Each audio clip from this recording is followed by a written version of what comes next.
let's make it start. I guess just go on at 6:30, despite my laptop being slightly over time, and then by 2 minutes. When this is starting, see how far we get. So, this current meeting, apologies from Craig, who's at the sea on units in Blackpool. Declaration of interest, does anyone have any? No, okay, minutes from the last meeting are here. I'll take everyone's happy with those. We have no public participation. So we can move to agenda item 4A, which is on the line provided version circulating, which is proposals for new hospital investment in North Hampshire, which are coming forward from Hampshire White ICB and Hampshire Hospitals NHS Foundation Trust.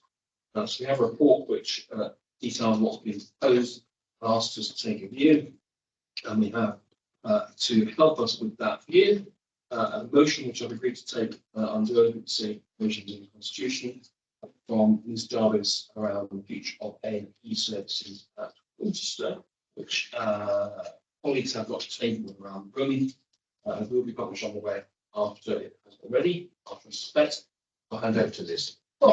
Thank you, Chair. This morning I attended a Zoom call with the Chief Executive Officer of Hampshire Hospitals NHS Foundation Trust and the Chief Medical Officer of Hampshire and the Isle of Wight Integrated Care Board to learn more about the proposals for refurbishing the Royal Hampshire County Hospital in Winchester and building a new specialist acute hospital on either the existing Basingstoke and Northampton hospital site or a new location near Junction 7 of the M3. The proposals are indeed exciting, a once-in-a-generation opportunity to transform the care and treatment patients receive, meet the changing needs of the local population, attract and retain the best staff, help people to stay healthier for longer, and provide a high quality of care.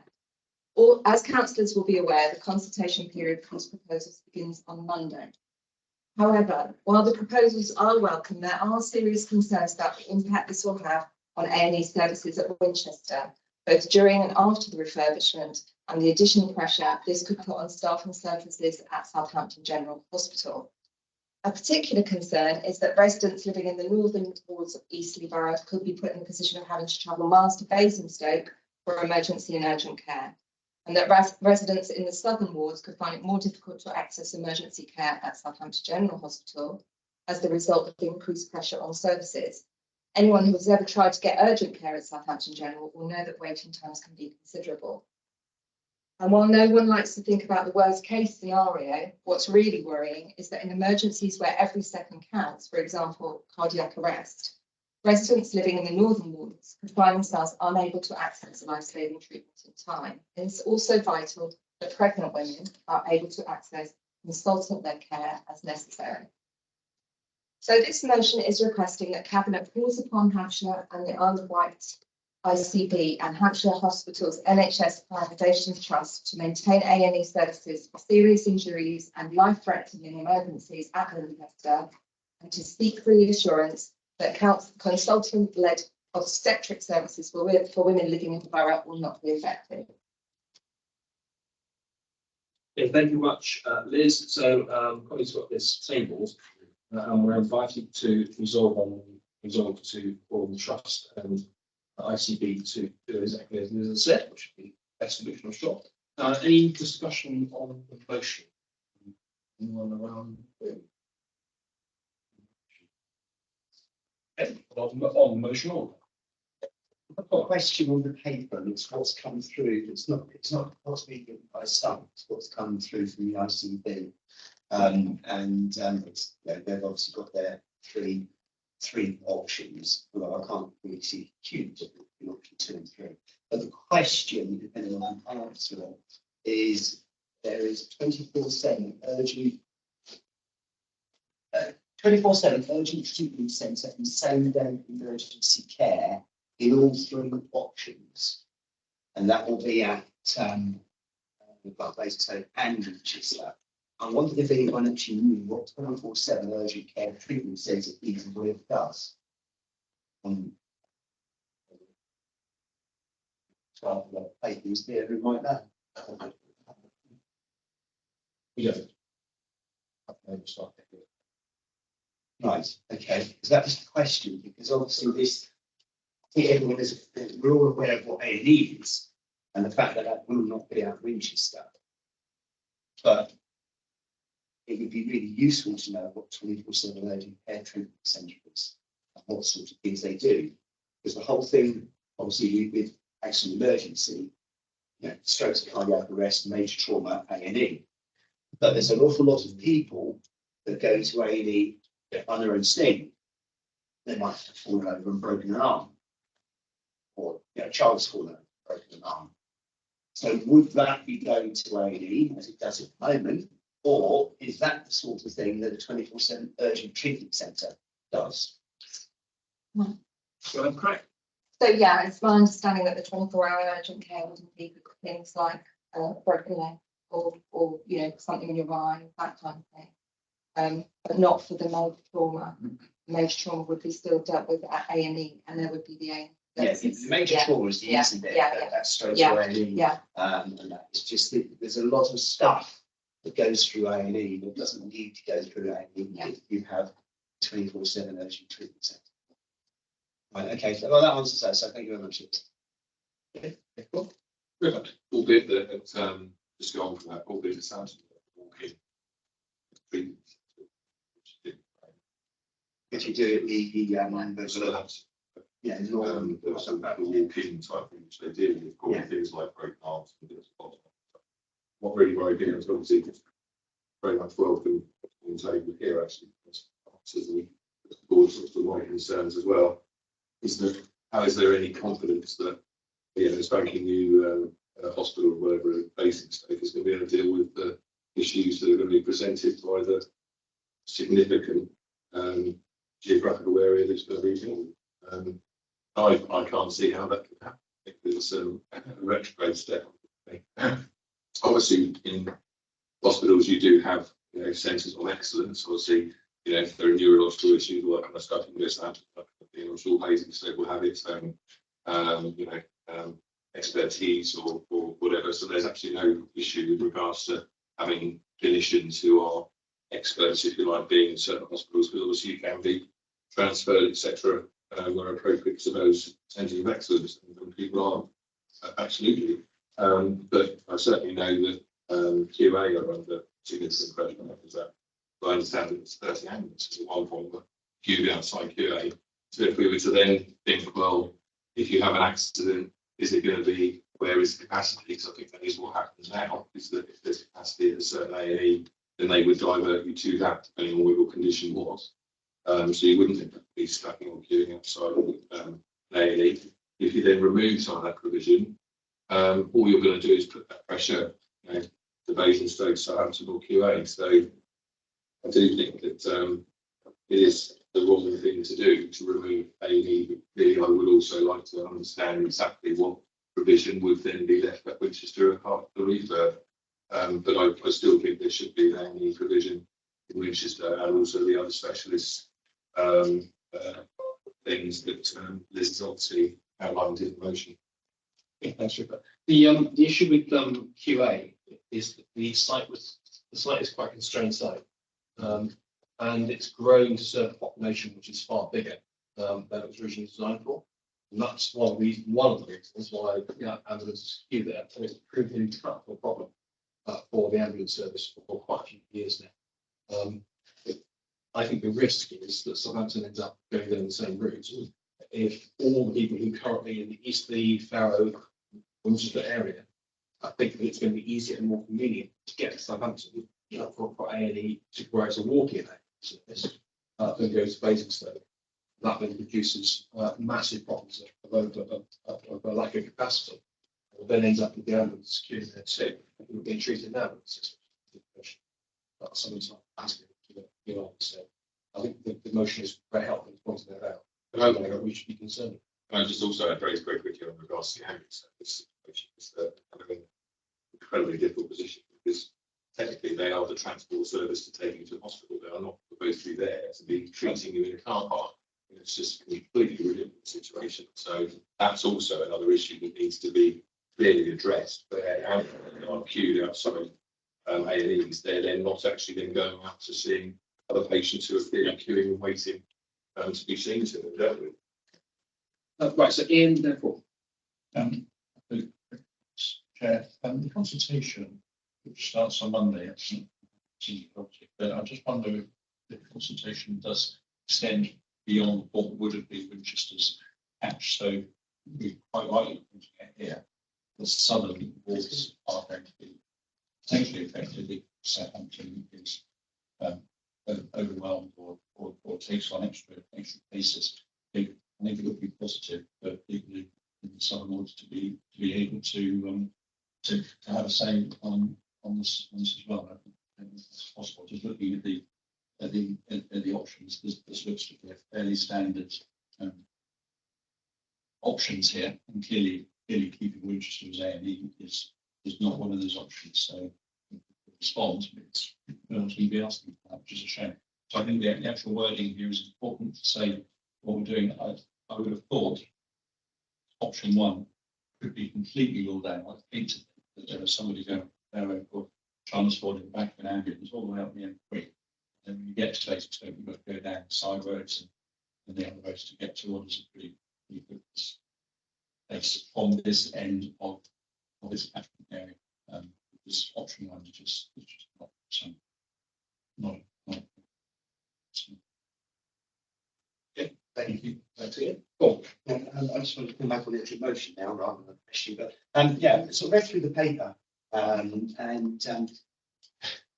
it's an interesting thing with Basingstoke. When Basingstoke was built, it was built in a green field and had plenty of space around there. I remember it being built back in the day. Because where I live, you could go to Cambridge at military hospital, all the shop. That's where everyone used to go until Basingstoke came on stream and then picked up and closed that down.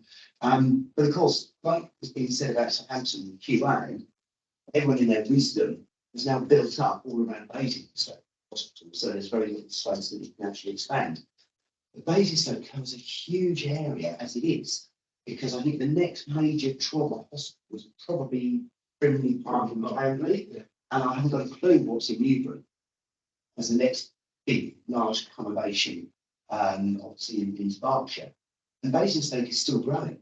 You're going to lump in basically residents from the whole of the Winchester constituency, pretty much, and Eastleigh onto Basingstoke. That's going to be one heck of a huge hospital.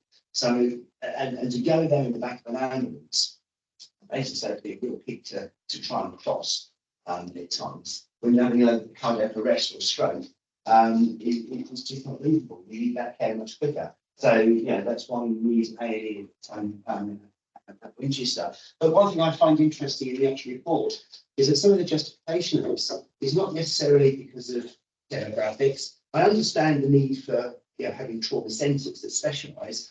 Southampton being the neurological unit and Basingstoke is a specialist for certain types of cancer. We're very good at that sort of thing. It is too.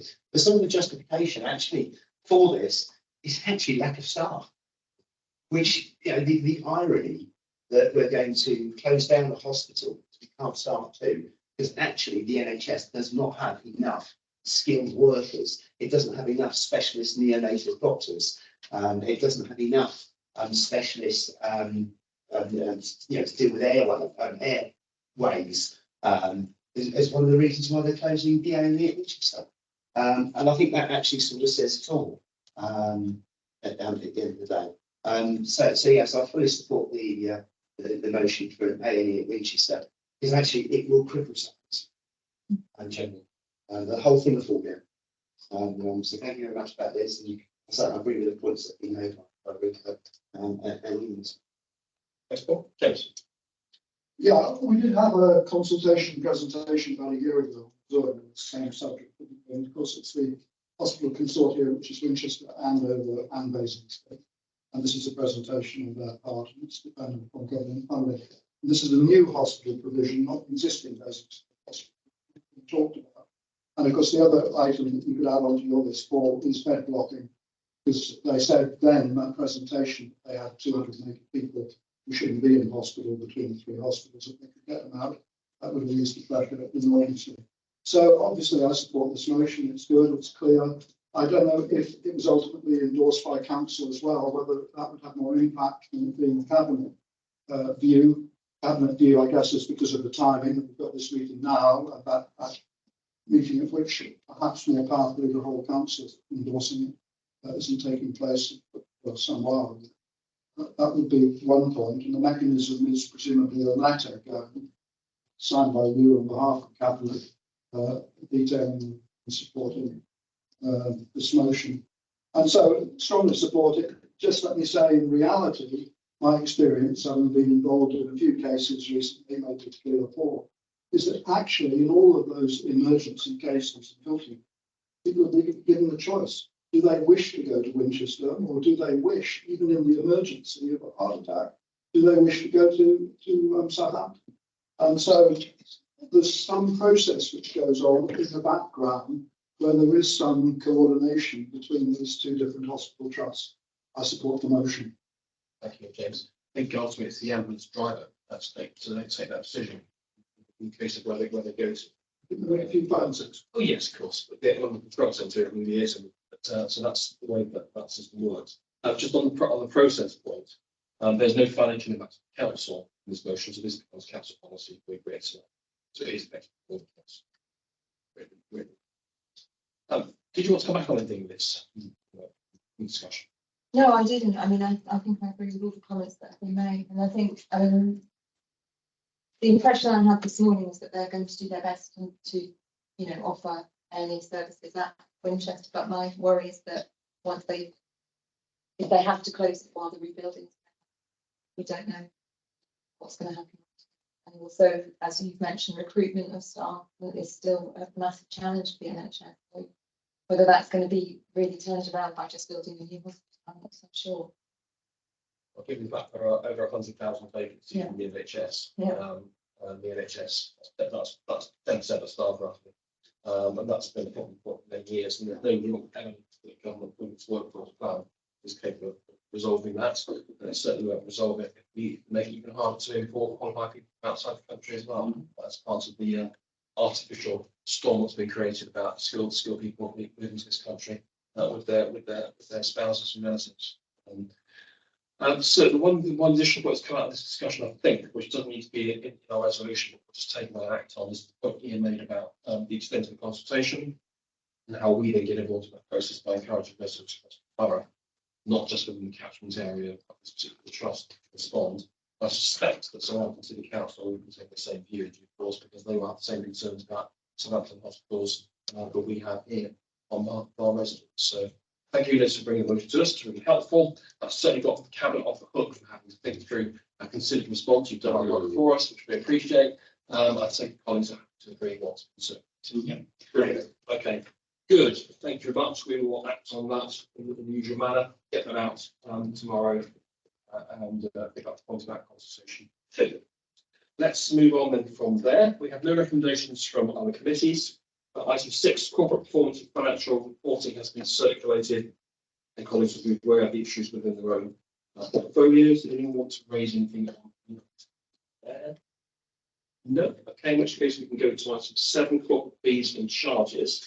There's an additional proposal being circulated around replacement bins and carving for replacement bins. Figures proposed in it is corporates come around. If you have got vision which is quite remarkable, you might be able to display like even the glasses and the microscope. I can read that, but the revised paper does give you the information. Any debate on the fees and charges? Rupert. I was rattling through these. It's just a point of clarification, if I may. And I may have missed the point. Very important. But the street naming and numbering, there's a set of figures there. And it says you go over $1 plus, that's £20. I was just didn't quite understand how the other numbers seem to be quite significant, but given that there's 11 to 20 plots, how come it's English with this? Or 6 and 12, and one thinking 22. I was just wondering why. I've obviously missed something really obvious, but I just couldn't quite work out why it was so low. It's 12 21 plus, given the other figures against lesser numbers. This I would miss something very obvious. Which basically be the first line of the Yeah. It says it's like by 8.33%, £2 increase. But why is it £26? Let's say £260 forward. It looks like there's something wrong, doesn't it? I just fell over it because I just thought that's good. It looks good. Okay, well, let's take a view that we will, if we're content, we'll resolve this subject to any type of amendments and that's about. Yeah, Because that feels like it's just, that feels like an error to me. I have to look, I looked at the percentages wrong. Oh, the percentages look reasonable. Cool. Yeah, I agree with that because I can't actually see the numbers actually. Okay. Well, I'd like to put enlargement on your. This thing is just so slow. It won't really be see. That's what I'm talking about. I don't want to ask a question with reference to the supplementary we had go around. Item number 4, and I think we put the other item. I thought when we last had a paper in reference to waste and what have you, we took it out of that policy charge because it used to be in there. And I thought the new policy took the time that you replacement bins out. Yes, I have had sort of emails around about this, but if we damage the bin, then we will obviously replace it free of charge. It's obviously all our bin body swallows it, so when it does happen, occasionally, then obviously we will replace it. But there has been quite a considerable number of people who've been phoning requesting new bins for various reasons, etc. At the expense, which actually, to be honest with you, it is the resident's responsibility, and that is in the policy to remove the bin from the highway. So we have to see the earliest opportunities.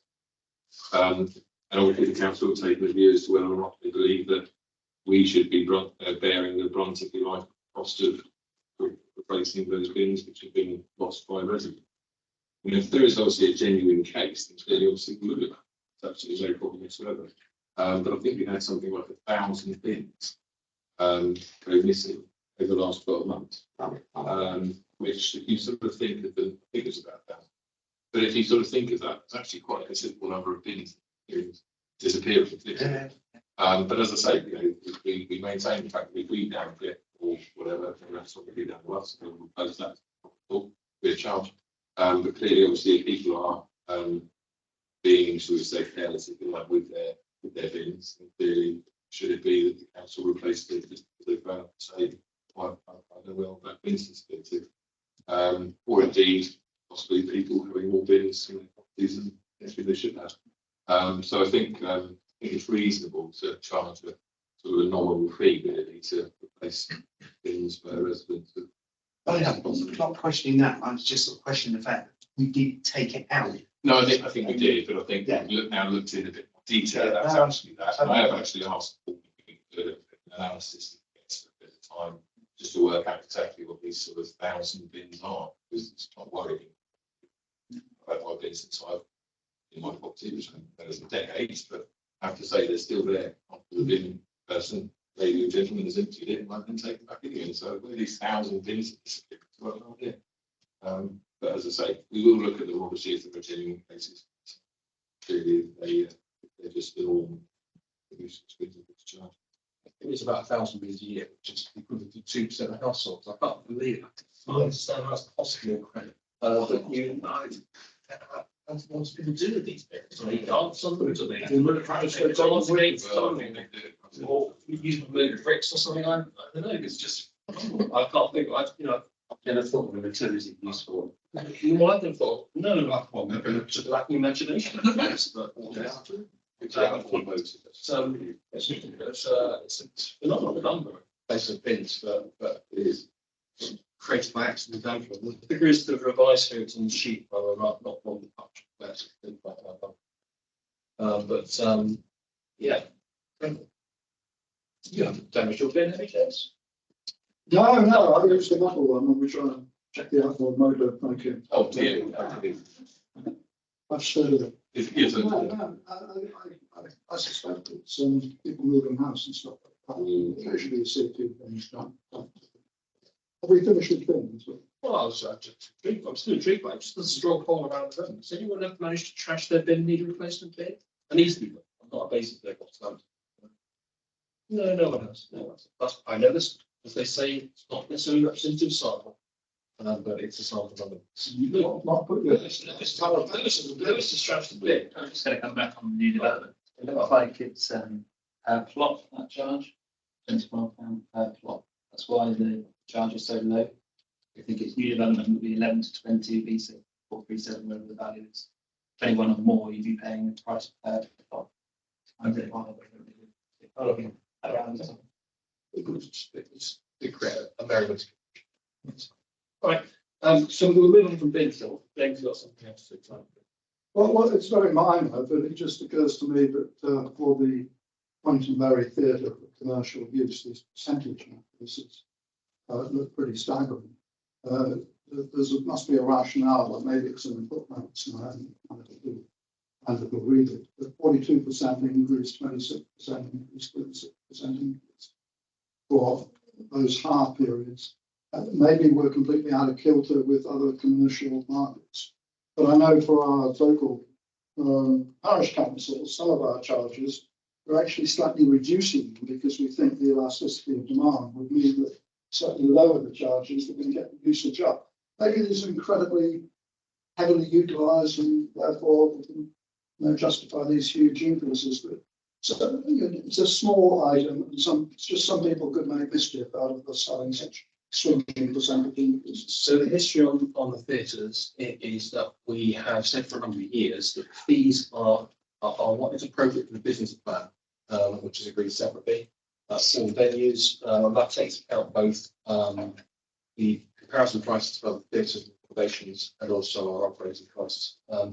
The Poynton Bury have been set up quite demanding targets to reduce the subsidy because these are still heavily subsidised facilities. And part of the subsidy deduction, the business case may return the unit to a mixture of reducing costs and increasing charges. And the team believe the figures here are perfectly doable. Yeah. So it's not going to So be a reduction. so it's commercial as about maximising net revenue as opposed to simply piping up times to usage drop. Usage drop then clearly that's the theory of it. That's the theory, and of course the crystal ball will determine the outcome. But Indeed. So we have to it's a shame we haven't done it in sort of 3 steps. So Take the view as well. The alternative is to close the facilities, isn't it? We have to retrospective. Yeah. Good. All right. Anything else on fees and charges anyone wants to raise? Then we'll fit that extra point about bins. Lewis has explained about the plots. It turns out there was no plot. Right, check that as agreed then. Item number 8 is the write-off of irrecoverable debts, which is fairly self-explanatory. For supply, we have stopped chasing them, but we're writing off the lead, cover them. These figures are pretty modest in around that process. They usually be attributed to debts and business and stolen things. I have to agree those, I'm happy, but prepared perhaps the right version. Okay, we'll move on. Yeah, sorry. Yes, that's a good question. Sarah, almost against previous years, Sarah, when we talk about pension tax 21, 22, it's just a number in the accounts line there, 8,780. Yeah. Compared to a similar cash amount in the previous year, and then 424. That's a big reduction. Yes, so the council team went through their system and cleared out all the pennies, 2 pennies, those bits that run economic. Yeah, spotted. If we have with those, then we can move on to item 9, which is the affordable housing supplementary planning documents. Hopefully, quite had a chance to read this and think through the points that are raised. Any issues anyone's got recommendations? Yeah, well, it's not an issue, it's just sort of comment. I mean, it's a good document, but I would say that it's affordable housing. But no, it's I just wanted to welcome the clarity. So I think it's towards the end of the report, where it comes to off-site affordability from private developers that can't afford to put the affordable housing on site. In the past, they've been quite keen to fund some money the council's likely to relinquish their responsibility for affordable housing and that. And I like the clarity in the report that actually the priority rather than is that they actually provide land that is suitable. In other words, not in the back of beyond some run down a derelict place, but some suitable housing where they provide the land where affordable housing can actually be provided. And that's in preference to actually having what for them really easier. Yeah, and we've had this has already been the intentional policy for a long time. Yeah. Rupert. Well, it's going on from that actually, and I was reading the paper, as usual, get what usual episodes, because what confused me about it was, and I have these issues with this self-special responsibility, but clearly sometimes sites don't have the liability with regards to numbers and being able to offset their responsibilities to provide affordable housing. But I did fall over this bit about, well, then they provide land to the land in effect is another developable plot where clearly the developer is going to want to make premium returns or whatever by providing private housing to the market. So it just sort of worries me in a way. I'm saying it's worded incorrectly, but it worries me. But we're just going to end up with this sort of big loop, if you like, of people trying to run around trying to find more land. They should have provided it on the site that they said they couldn't provide it on in the first place. They're not making any more land. Why is that land that they're now going to find? Why could they not have just put it on the development that they had in the first? It seems a bit strange. I understand the principle of saying you cannot just give a cash sum and drop it in a hole and hope that something will decide that we'll go to all have affordable housing. Because the developers will want that off. It's the way they're. We have agreed this at different times in the past when there have been good extenuating circumstances, but clearly it's a rarity. And off the top of my head, think of an example. But I certainly recall a committee to policy over the years. There have been issues where we have said reluctantly will take a contribution or a site elsewhere. I think what was one very good is an Eastern Local Area Committee site. But it's just what is that reality of the site elsewhere? If they can't deliver it on the site that they're saying they can deliver it first. My ability to scheme to more specialist housing, specialist housing provision, which simply doesn't work. No, I Constraints on site. I think it was one, and you're correct if I'm wrong, super one occasion where there was even an issue about whether a landlord was to take the site on. So you've got to think about the future land, you've got to think about the vibe units, not. So these things are not always straightforward. No, I understand that. Okay, good question. Anything else who wants to raise on this paper? Right, okay, we'll take that as agreed and move on to item 10, which is the revised statement of community involvement. This is the processy bit behind planning applications. And following the discussion from a local organisation, we've been asked to consider a slight amendment in para 814 to pick up issues where major amendments come forward quite late in the day and to encourage developers to undertake further community engagement. And this clearly is a bit of a gap. It doesn't happen that often, but just happens from time to time. Proposes to add an additional bullet point under para 814 to state, quote, for major and contentious applications where major changes are proposed during the application stage, applicants will be encouraged to undertake a further community engagement. Can I just ask that I presume the community engagement will include parish and town council with regards Indeed. and just the clock, what happens with regards to, shall we say that, because you might see that the application you might not have brought was contentious at the time, but given that the changes made but then flipped it over, it could have been borderline. And then they make some changes and you think, well, actually, hang on a minute. Now, in my view, actually just teach it possibly being why do contentious. Would the clock start again? That's a separate issue. Yeah. We picked that up specifically at council a couple of weeks ago, where we said that we would create a criteria whereby get those kind of applications called even though they were outside the original 28 days. Yeah, the theory is don't on a regular basis. No, just the claim sheet, something crops up and says, hang on, yeah, this has changed things. And the theory had always been that if things were improvements, there would be no reason why a referral would be appropriate. But sometimes an improvement is a subjective thing. And it just gives a safety valve in the event that this is about actually saying during the process of the application, make sure the developers will keep this work now, and they're doing something. Okay. On your point, Rupert, there's probably two elements to it. One is the referral, which Keith's covered through the constitution changes. The other one is reopening the consultation formally from the local planning authority for the public.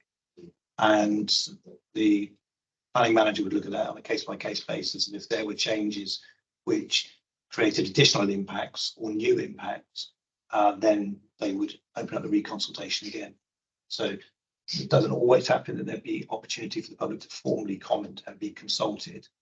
That sits outside of this statement of community engagement and the public consultation through the developer-led one, and also sits outside of the referral side of it as well. So it's just kind of three prongs to that particular piece.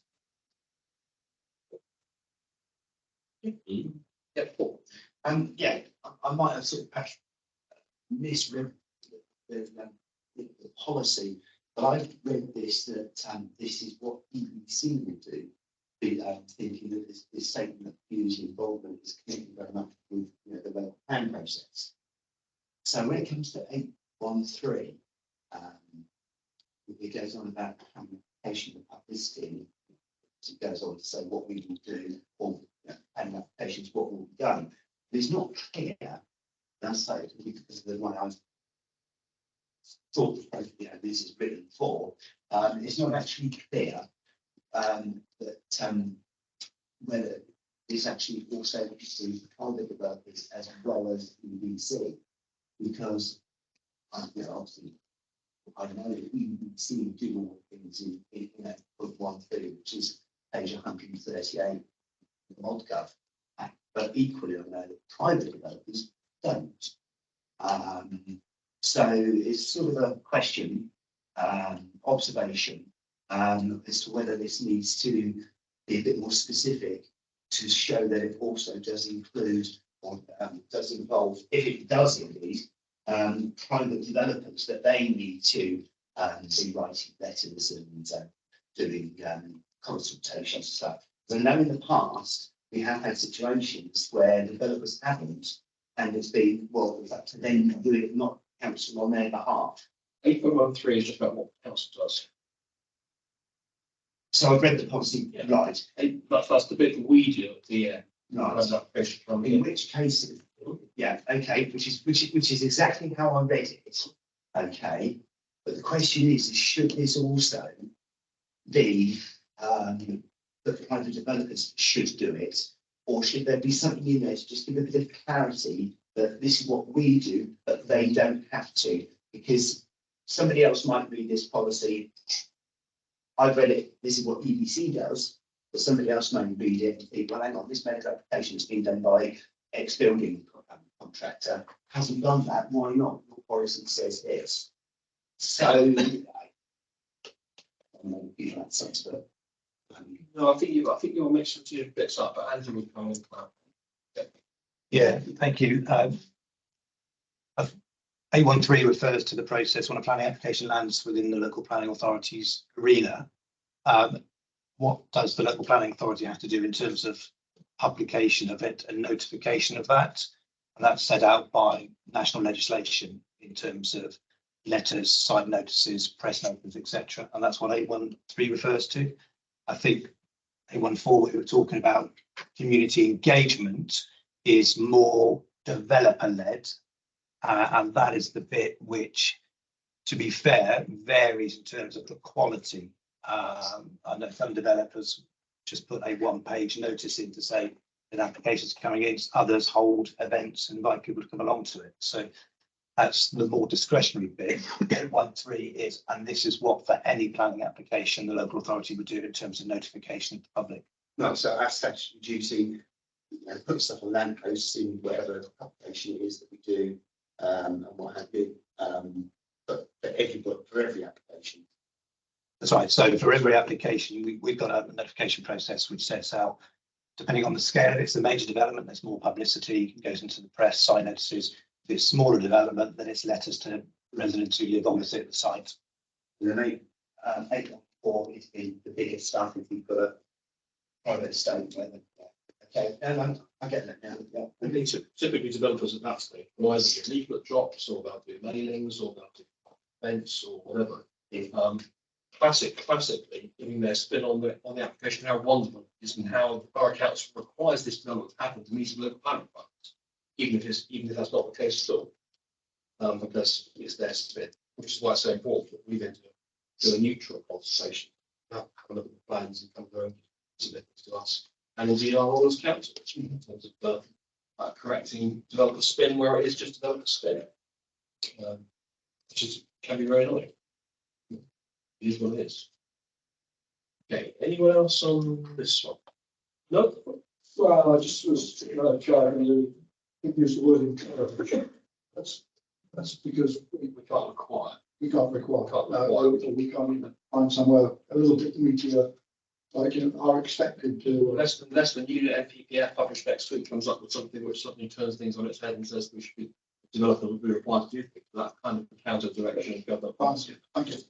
Why developers do less and less because business needs to come first, says the government.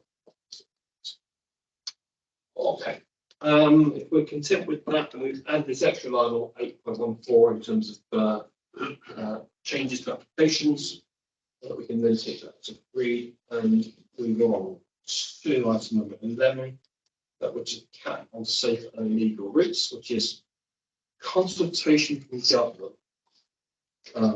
Clearly designed to encourage councils so they can't possibly cope with anyone being landed on their shores, the small boats that can't handle. And therefore, because councils say they can't accommodate people, that gives government cover to say there's no need to make any requirement. Cap should be zero or something close to zero nationally. So the recommendation is tucked away in the paper in terms of suggesting that our view is that we say that as long as you're prepared to fund the government, then we will bring it on.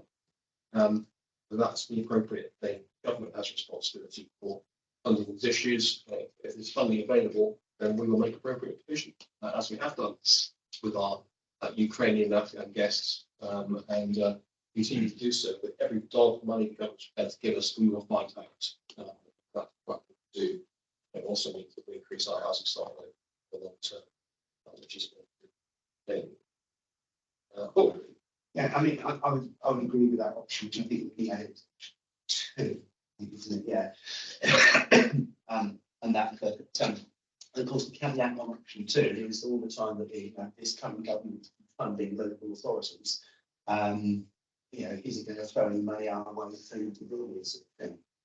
But of course, sorry, I beg your pardon. Yeah, just want to get down. But yeah, yes, we are doing this already. And actually, I should have refreshed and had a look at the email I got with the latest on that as to where we are with the current round 1 and round 2. I think I can dig it out, but that will be for later. But yeah, so I'd agree with that. Government got to fund it. As I say, if we fund the local authorities enough.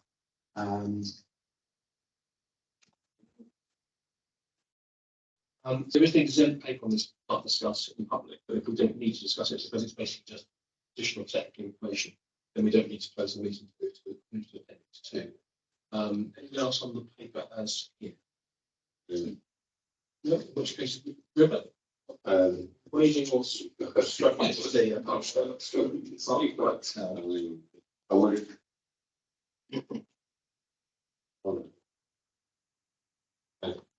My point really is just sort of about various calls. Really, it's about finding situations. We have absolutely no issue whatsoever with refugees or whatever to live in Eastleigh. It's a wonderful borough that we have. and to be positive members of our society everything else. But it is about the funding. My other issue is really just about pressure on our own housing stock and our sort of like homelessness issues, etc. The pressure on our own sort of housing stock, etc. How that would be sort of squared away given the price of the properties. The team report goes towards funding those individuals, families. Doesn't seem to sort of add up to me. There's also this legacy, because obviously clearly you have had issues with funding being stopped, etc. And local authorities actually being literally landed with the issue. I don't know if it's a problem, but the problem of how do you then move that forward? We've got to just drop these people as we think about it. So there is that sort of legacy or continuing care, to put it, and support that needs to be there. We clearly are going through some horrific situations in life, and need those sorts of support. And, yeah, so it sort of worries me that, as you say, this could potentially be set up as using it as a vehicle to say everyone runs for the hills and so no pressure and everything else. But actually, it shouldn't be. That shouldn't be the narrative. It should be about how can we help. We need to do. We clearly need proper funding to be able to do it properly. Yeah. So the option one suggestion here picks up that tension by saying that if so long as we are providing funding for housing, then we can accommodate whatever the numbers are. So we can simply buy the housing we have like done with the small amounts of money we've had for a small number of the Afghan and Ukrainian refugees, and therefore that doesn't have any impact on our existing housing because we're not being asked to fund it on that basis.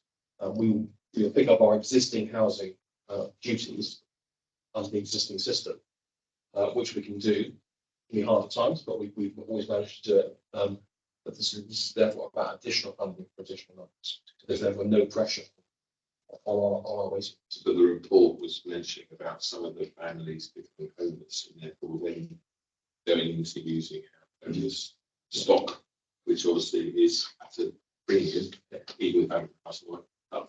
So my concern would be that that's why there needs to be this legacy of making sure that they don't take part of that, which would then be our responsibility. Would then this has been a problem in some parts of the country, but hasn't happened this year. That's not what happens in there. But I know it just sort of loses the agenda, but on the current LAHF project, we have moved 2 families into new properties, but another family lined up to go into occupation late December, and we've got keys to another 4 properties with their work schedule underway.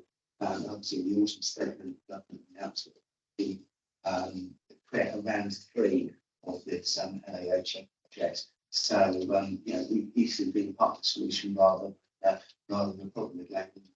It's doing our bit. So obviously option A is option 1A, whatever. Very much favourite option. And for that, yeah, we've said very clear to government if they've got money available, we'll have it. Please, we'll get it. And we've been acquiring properties on that basis, and the teams are going around diligently checking individual sites, home by home, whether the bedroom standards meet requirements, whether they're in appropriate locations, whether they meet the right tenants, and on as we go. And that's looking very, very well. There's kind of like a little routine built up now as to how we actually make this happen. All credit again to our staff team and going above and beyond with their duties to meet the needs of people in need. All right, okay, if we're happy with that, we'll agree option 1. We have therefore got no exempt business because we have resolved that we don't need exempt business because we've dealt with appendix 2 without having to discuss it. And I think we can close the meeting on that point.